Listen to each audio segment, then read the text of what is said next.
So hari ni aku berada dekat Kamunting Perak, iaitu Sin Lian Huat Trading Smart Shop Enforce dekat area Perak ni. Jadi aku datang pun dah dekat pukul 12.30, kira orang dah buat launching.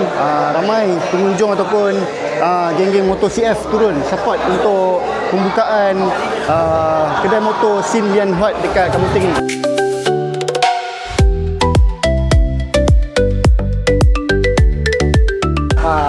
Tepuk tangan.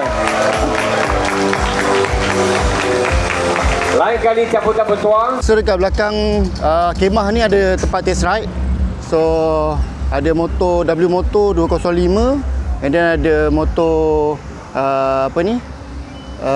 Husky 200, and then ada motor BX 200i daripada. Aku rasa cukup sampai di sini saja aku punya perkongsian vlog dekat Sin Lian Huat dekat Kamunting Perak. Jadi jangan lupa untuk tekan butang like, komen, share serta subscribe terlebih dahulu aku punya YouTube channel. Sehingga kita jumpa lagi dalam vlog yang akan datang. Stay tune, stay safe.